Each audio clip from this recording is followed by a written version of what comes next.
With a growing Latino population expected to double in the next 2 decades, the fastest projected growth of any racial or ethnic group in the United States, the Latino vote has become more important while shifting increasingly Democratic in each of the last 3 national elections. Republicans have done little to win back that vote, which has been on a downward tilt since George W. Bush carried 40% of it in 2004. From rhetoric surrounding immigration policy, which has alienated many Latinos, 20% of whom reported knowing someone detained or reported last year, to the newest wave of legislation affecting them, restrictive voter ID laws passed in 33 states by Republican-controlled legislatures that opponents argued were in violation of parts of the Voting Rights Act, written to prevent discriminatory voting practices on the basis of race, class, or gender. On Election Day in Massachusetts, throngs of civil rights activists and poll observers canvassed voting places to watch for signs of election malfeasance and voter intimidation, which were reported in the primary elections just 2 months before.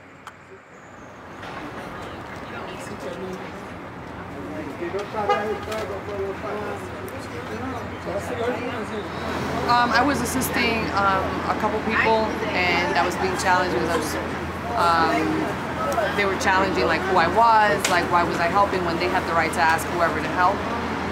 And then they tried to record me using their cell phone, audible recording, voice recording. Both myself and the head resident here, president of the residency board here, saw it. And then they tried to take photographs of one of the ladies that I was assisting, like her ID.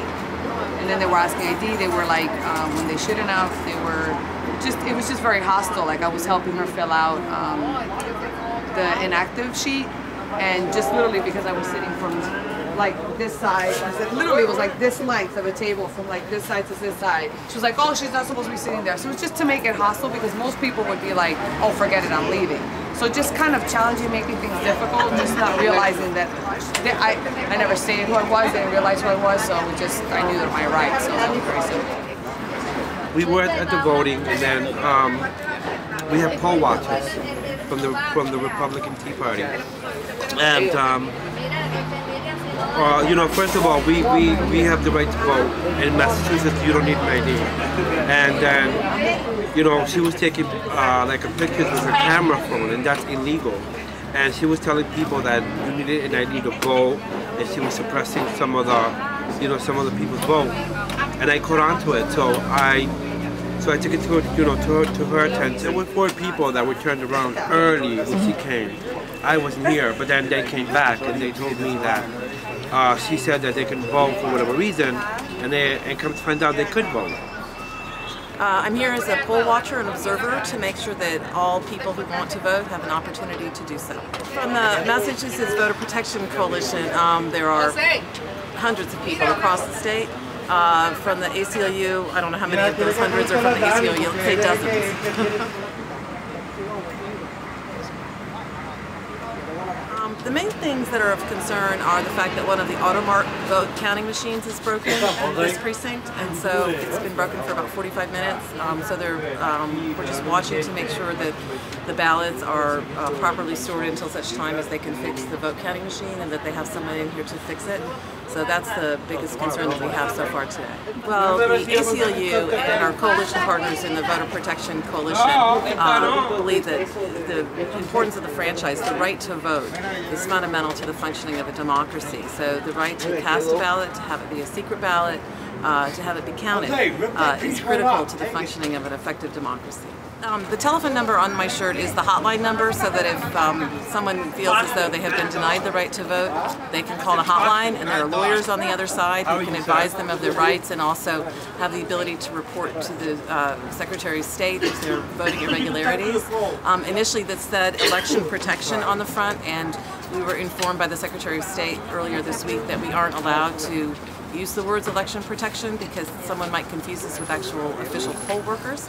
So we put it on there, and I put nonpartisan volunteer, because we're allowed to call ourselves that. I'm visiting different precincts, just making sure that everything's going well, that people in my community are able to vote without difficulty and as smoothly as possible, and be able to just exercise their right to vote without problem. I think it's really important for people to realize that, the right to vote for people of color is a recently won right. The right to vote for women is a recently won right, and it's really important that people who want to vote have the opportunity to do so, because that's so fundamental to our democratic way of government. And it's important that we do it in a way that everyone feels welcome to vote and encouraged to vote, regardless of their race, ethnicity, gender, or language. Keeping an eye out also, you know what I mean, from afar, but I am keeping an eye out, you know what I mean, because we have a lot of Latinos that do not speak English, and if anything, if they have any questions, you can say, I'm here for them. I just want to make sure everybody votes, because voting is a fundamental right, you know what I mean? So we don't want to suppress anybody's vote. We want the elections to be fair, you know what I mean? So that you can vote for whoever you want, just vote. Make sure you vote.